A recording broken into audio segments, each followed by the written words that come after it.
الحمدللہ رب العالمین والصلاة والسلام علی سید الانبیاء والمرسلین اما بعد فاعوذ باللہ من الشیطان الرجیم بسم اللہ الرحمن الرحیم اللہم صلی صلاۃ کاملۃ وسلم سلاما تاما علی سیدنا و مولانا محمد الذی تنحل به العقد وتنفرد به الكرب وتقضى به الحوائج وتنال به الرغائب وحسن الخواتیم ويستسقى الغمام بوجهه الكريم وعلى آله وصحبه في كل لمحة ونفس بعدد كل معلوم لك یا اللہ یا رحمان یا رحیم یا کریم۔ ناظرین و سامعین کرام، آپ کے پسندیدہ پروگرام قرآن کے واقعات کے ساتھ آپ کا میزبان سید محمد وقاص ہاشمی ایک نئے پروگرام، ایک نئے واقعے کے ساتھ آپ کی خدمت میں حاضر ہے۔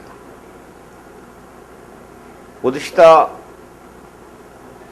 پروگرام میں ہم نے تابوت سکینہ مقدس صندوق کے بارے میں سنا تھا اور اس حوالے سے تبرکات کی اہمیت اور برکات کو ہم نے سنا۔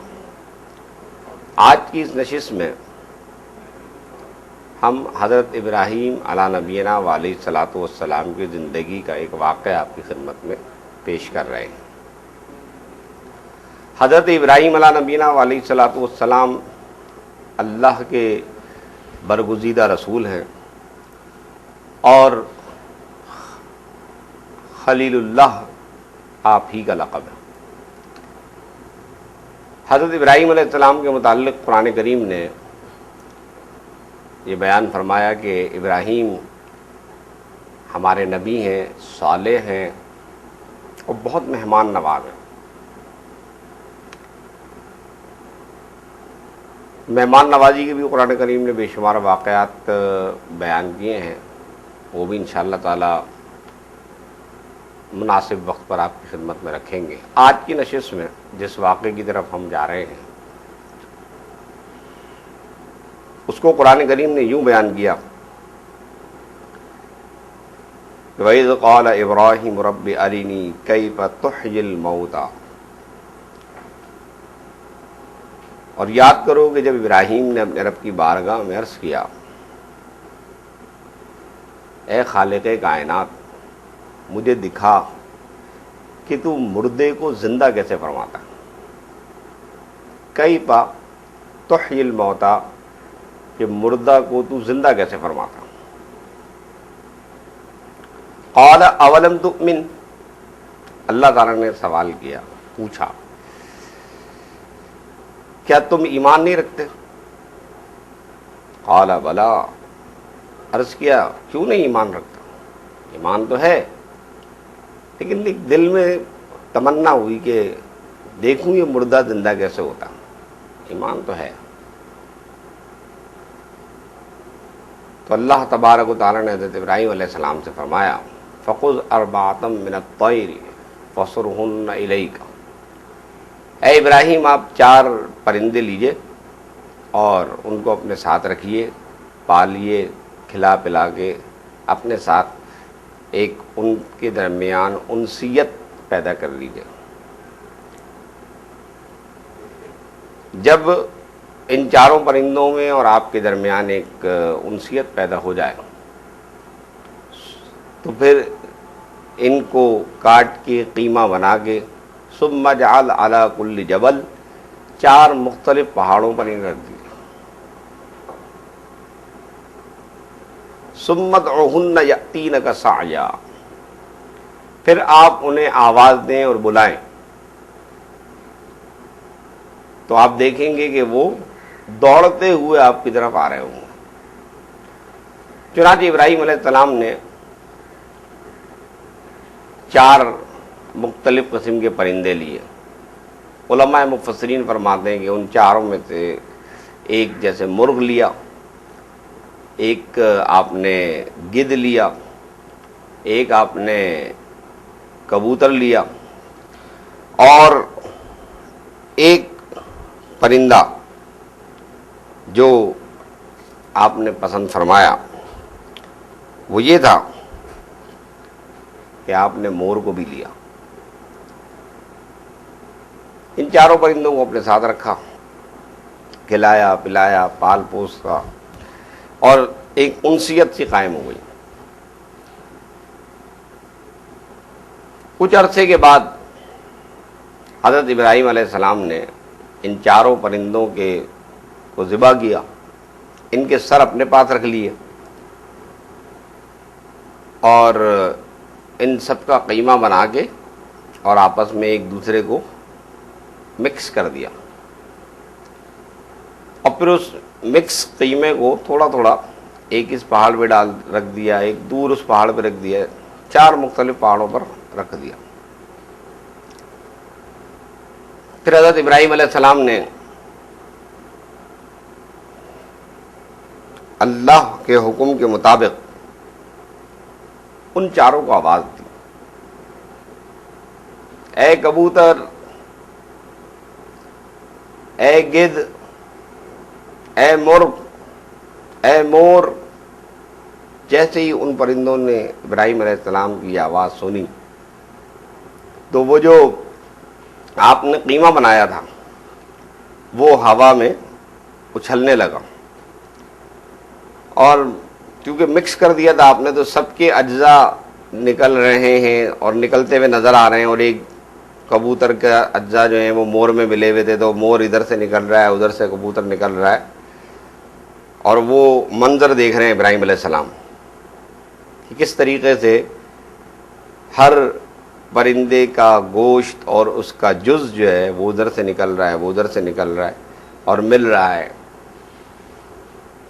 اور سامنے ہی سامنے ابراہیم علیہ السلام کے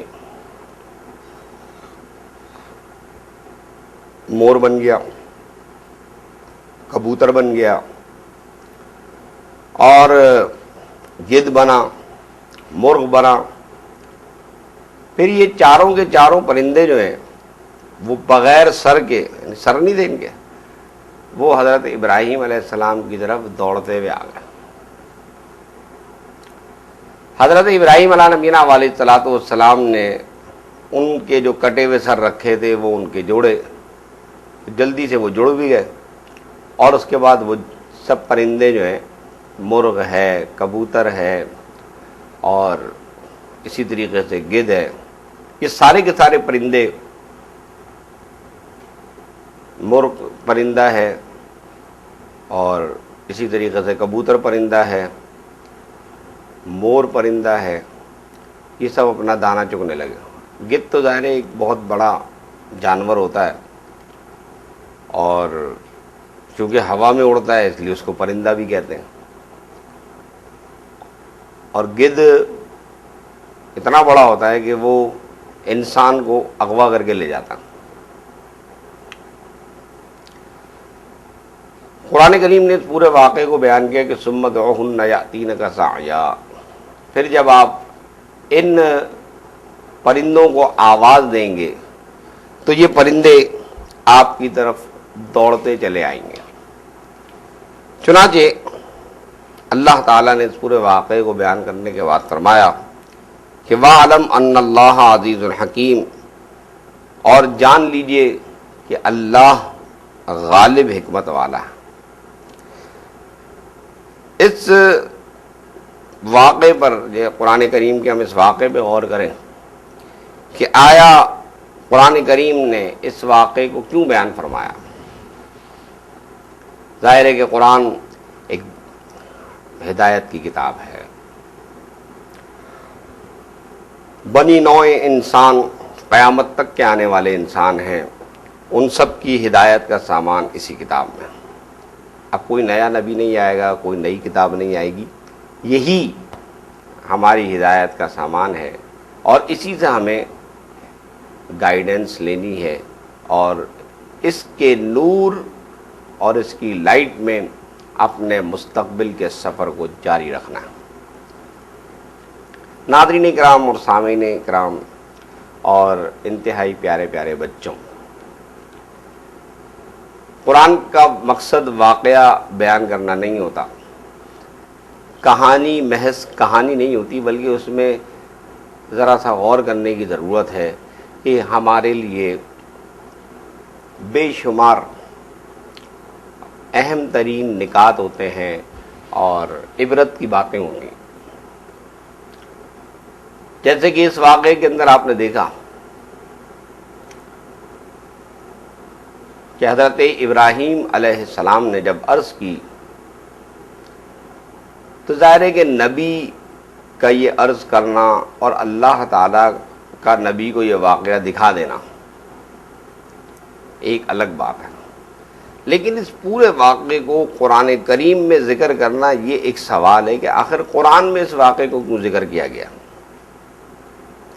ابراہیم علیہ السلام نے ایک ریکویسٹ کی تھی اور انہوں نے کہا کہ میں مردہ کو زندہ ہوتے ہوئے دیکھنا چاہتا ہوں. اللہ تعالیٰ نے ان کو دکھا دیا، ان کی ریکویسٹ تھی، اللہ نے ان کو دکھا دیا، بات ختم ہو گئی. آج میڈیا کا دور ہے، پرنٹ میڈیا اور الیکٹرانک میڈیا کا دور ہے، تو آج کے دنیا کو یہ سمجھانا میں سمجھتا ہوں کوئی مشکل بات نہیں ہے کہ اللہ نے اس واقعے کو قرآن میں کیوں ذکر کیا. اسپیشلی اس واقعے کو قرآن کریم میں ذکر کرنے کا جو مقصد ہے وہ مقصد یہ ہے کہ قرآن ایک آفاقی کتاب ہے اور قیامت تک کے لیے لوگوں کی ہدایت کے لیے ہے. اس ٹائم پیریڈ میں اور اس پیسج آف ٹائم میں اگر کبھی ایسا کوئی زمانہ آ جائے، ایسے لوگ پیدا ہو جائیں کہ جو موت کے بعد زندگی کے قائل نہ ہوں، لائف آفٹر ڈیتھ کہ وہ قائل نہ ہوں، یا ان کو سمجھ میں نہ آ رہی ہو یہ بات، ایسا کیسے ممکن ہے کہ موت کے بعد آدمی زندہ ہو جائے گا. آج بھی بہت سارے ایسے افراد ہیں، دنیا اتنی وسیع ہے، ایسے لوگ ہیں آج بھی. تو ان لوگوں کے لیے اللہ نے اس واقعے کو اپنی کتاب میں ذکر فرمایا کہ جس کتاب میں کسی قسم کے شک و شبے کی گنجائش نہیں ہے. دیکھیں، الیکٹرانک میڈیا کا دور ہے، کیمرے کی آنکھ میں ایک چیز محفوظ ہو گئی اور اپنے تمام تر شواہد کے ساتھ محفوظ ہو گئی. اب اس چیز کو آپ کبھی بھی چلا لیں، کبھی بھی دیکھ لیں، دکھایا جا سکتا ہے. تو اب اس واقعے کو بیان کرنے کا مقصد یہ ہے کہ اگر آج یا آج سے 50 سال بعد یا قیامت سے پہلے تک کبھی بھی کسی کو لائف آفٹر ڈیتھ پر کوئی ڈاؤٹ ہے، کوئی شبہ ہے، کوئی الجھن ہے، کوئی کانفلکٹ ہے، کوئی کانٹراڈکٹری اس کے مائنڈ میں پیدا ہو جاتی ہے، اللہ تبارک و تعالیٰ نے اپنے اس برگزیدہ نبی خلیل اللہ ابراہیم علیہ نبینا علیہ الصلوۃ والسلام کا یہ واقعہ ذکر کر کے فرمایا کہ ہمارے نبی جسے ہم نے اپنا خلیل بنایا تھا، اس نے بھی ہم سے ایک دن یہ درخواست کی تھی کہ مولا مجھے وہ منظر دکھا دے، منظر کیسا ہوگا. تو لائف آفٹر ڈیتھ پر ایمان مضبوط ہو جاتا ہے. موت کے بعد زندگی ہے، اور اگر موت کے بعد زندگی کا تصور نہیں ہوتا، جس طرح کہ ہمارے آج کے دور میں کچھ لوگوں میں یہ چیز پائی جاتی، تو وہ اسی زندگی کو سب کچھ سمجھتے ہیں اور مقصد یہ کہ ہر قسم کا جائز اور ناجائز کام کرتے ہیں. ہم اور آپ کوئی بھی قدم اٹھانے سے پہلے اتنا ضرور سوچتے ہیں کہ لائف آفٹر ڈیتھ ایک ہمارا بنیادی عقیدہ ہے، اور موت کے بعد جب زندگی ملے گی، خدا کی بارگاہ میں حساب و کتاب ہوگا، تو ہمارے لیے جواب دینا کتنا مشکل ہو جائے گا. پیارے بچوں، ایک بات اور یہاں سمجھنے کی ہے کہ حضرت ابراہیم علیہ السلام کو اللہ نے یہ حکم دیا، ثم ادعوہن. کس نے حکم دیا؟ اللہ تعالیٰ نے. اور یہی نقطہ سمجھنا ہے. اللہ نے حکم دیا پیارے ابراہیم اب آپ ان مردہ کو پکاریے. تو مردہ کو پکارنا شرک نہیں ہوا. بعض لوگ کہتے ہیں بھئی مردوں کو مت پکارو، مردوں کو پکارنا شرک ہے، جو مر گیا اس کو کیا پکارنا ہے. ایسی بات نہیں ہے. اسلام میں موت کا تصور وہ نہیں ہے جو غیر اسلامی لوگوں میں پایا جاتا ہے. اسلام کے موت کا جو تصور ہے، یعنی اسلام میں جو کانسیپٹ آف ڈیتھ بیان کیا گیا ہے، موت کا تصور، اسلام کا تصور موت، وہ صرف اتنا ہے انتقال من المکان الی المکان، ایک جگہ سے دوسری جگہ منتقل ہو جانا.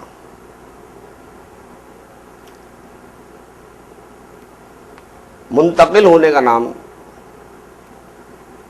موت ہے. ایک مثال دے دیتا ہوں.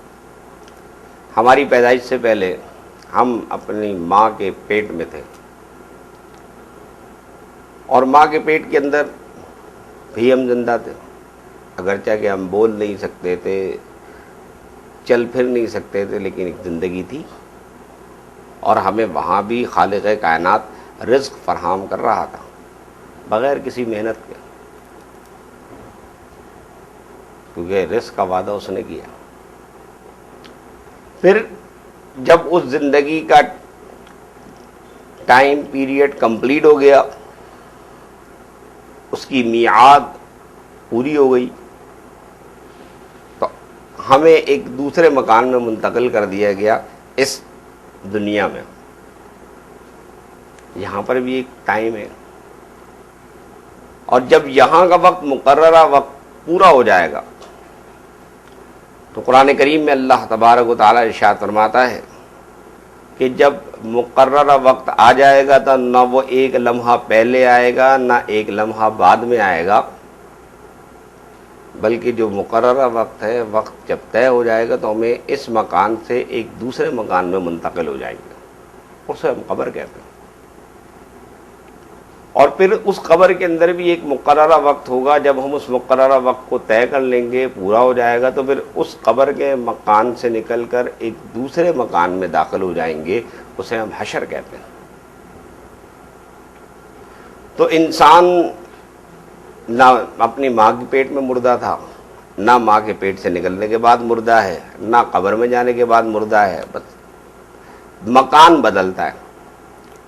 اور یہ ایک اصولی بات ہے کہ جگہ اور وقت، مکان اور وقت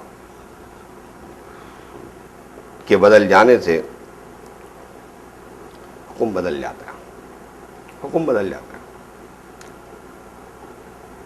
تو اب یہاں ابراہیم علیہ السلام کو جب اللہ نے فرمایا مردہ کو پکارو، ثم ادعوہن، ان پرندوں کو جن کا آپ نے قیمہ بنا دیا، یہ مر چکے ہیں، ان کو پکاریے، آواز دیجیے.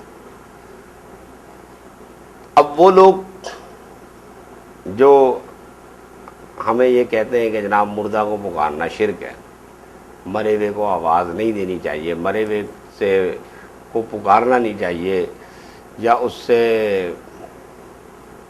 آواز نہیں دینی چاہیے، تو وہ ذرا سر جھکا کر کے لیے سوچیں کہ کم از کم قرآن کریم کی اس آیت سے یہ بات تو ہمیں کلیئر ہو گئی کہ مردے کو پکارنا منع نہیں ہے. ہم کیا کہتے ہیں یا غوث، اب وہ کہتے ہیں یہ غوث تو مردہ ہے، آپ نے اس مردہ کو آواز دی. ہم کہتے ہیں یا رسول اللہ، وہ کہتے ہیں بھئی یہ مردہ ہے، آپ اسے مت پکاریں. ہم کہتے ہیں اگر اللہ کا رسول مردہ ہے تو پھر باقی رہ کیا جاتا. اللہ کے رسول صلی اللہ تعالیٰ علیہ وآلہ وسلم اپنے مزار پر انوار میں زندہ ہیں، اور اسی شان و شوکت کے ساتھ، بلکہ اس سے بڑھ کر اپنی شان و شوکت کے ساتھ اپنے قبر انور میں زندہ ہیں. حضور علیہ الصلوۃ والسلام کا مقام تو بہت بلند و بالا ہے. اولیاء اکرام، صالحین امت ان کا مقام بہت بلند و بالا ہے. ایک عام مسلمان، ایک عام مومن اپنی قبر میں زندہ ہوتا. ہم کہتے ہیں نا مر گیا، نہلاتے ہیں، کفن پہناتے ہیں، پھر اسے دفن کر کے آ جاتے ہیں. ہم سمجھتے ہیں وہ مر گیا، مرا نہیں، وہ اپنی قبر میں زندہ ہے. یہی وجہ ہے کہ رسول اکرم صلی اللہ علیہ وسلم نے قبرستان جانے کی تاکید بھی فرمائی ہے، اور یہ بھی فرمایا ہے کہ جب قبرستان جاؤ تو سلام کیا کرو. حضرت بریدہ رضی اللہ تعالیٰ عنہ سے روایت ہے، جناب رسول اکرم صلی اللہ علیہ وسلم نے ارشاد فرمایا، اذا خرجوا الی المقابر، جب تم قبرستان جاؤ، فقولوا السلام علیکم یا اہل الدیار، تو کہو سلامتی ہو تم پر اے مسلمان کے گھر والوں. تو حضور علیہ الصلوۃ والسلام کا بھی اپنی امت کو یہی حکم ہے. ایک عام مسلمان اپنی قبر میں زندہ ہے، ہم اسے سلام کرتے ہیں. امام جلال الدین سیوطی رضی اللہ تعالیٰ عنہ کا نام آپ نے سنا ہوگا، بہت بڑے مفسر گزرے ہیں. تفسیر جلالین انہی کی لکھی ہوئی ہے. تو آپ امام جلال الدین سیوطی نے اپنی کتاب مکاشفۃ القلوب میں، اور اس کے علاوہ ایک کتاب آپ کی اور ہے جس میں احادیث کا ایک اچھا خاصا ذخیرہ جمع کیا. اس میں آپ نے امام طبرانی سے باروایت امام ابن ابی شیبہ یہ نقل کیا کہ نبی مکرم شائع بنی آدم صلی اللہ تعالی علیہ وآلہ وسلم نے فرمایا کہ جب تم قبرستان جاتے ہو کسی قبر کی زیارت کے لیے، تو قبر والا تمہیں پہچان جاتا ہے، تمہارے جوتوں کی آواز سے پہچان جاتا ہے، تمہاری شکل پہچانتا ہے، اور تمہاری دعا کو سنتا ہے اور اس سے خوش ہوتا ہے. تو معلوم یہ ہوا کہ مردوں کو پکارنا ناجائز نہیں ہے. مردوں کو پکارنا ناجائز نہیں ہے، شرک نہیں ہے. اگر یہ شرک ہوتا تو اللہ تعالیٰ ابراہیم علیہ السلام سے یہ نہیں فرماتا کہ سمت ہن یاتین کا سایہ، آپ ان مردوں کو پکاریں تو دیکھیں یہ دوڑے چلے آئیں گے. اور اس سے ایک بات یہ بھی ثابت ہو گئی کہ اولیاء کرام، صالحین امت، شہداء امت اور انبیاء کرام کو پکارنا شرک نہیں ہے، ناجائز نہیں ہے، منع نہیں ہے. اسلام میں شرعاً اس کی کوئی ممانعت نہیں. پیارے بچوں، یہ ہمارے بنیادی عقائد میں سے ایک عقیدہ ہے. اگر یہ عقیدہ نہ ہو تو اسلام باقی نہیں رہے گا. یا میں یہ بھی بتانا چاہتا ہوں کہ اسلام از این آئیڈیالوجیکل ریلیجن. اسلام ایک نظریاتی دین ہے، اس کی اپنی ایک آئیڈیالوجی ہے. اور اگر ہم اس نظریاتی دین کے نظریات کو تسلیم نہ کریں، نظریات کیا ہیں؟ قرآن ہے، حدیث ہے. تو اگر اس کے نظریات کو نہیں مانیں گے تو باقی کچھ بھی نہیں رہے گا. تو قرآن کریم کے اس واقعے کو اپنے ذہن میں رکھیں، اور جب قرآن پڑھیں تو اس واقعے کو پڑھتے ہوئے اس کے بنیادی نکات پر غور کرتے ہوئے اپنے عقائد اور نظریات کو مضبوط کریں. آج کے پروگرام کا وقت ختم ہوا جاتا ہے. مجھے امید ہے کہ آپ آئندہ پروگرام کے لیے ضرور ہمارا انتظار کریں گے. آئندہ پروگرام میں ایک نئے واقعے کے ساتھ ہم پھر آپ کی خدمت میں حاضر ہوں گے. اپنا بہت خیال رکھیے گا. اللہ تعالی ہمیں قرآنی واقعات کو پڑھ کر، سمجھ کر، غور کرنے کی توفیق عطا فرمائیں، اور ہمارے عقائد و نظریات کی حفاظت فرمائیں. اسی کے ساتھ اپنے میزبان کو اجازت دیجیے.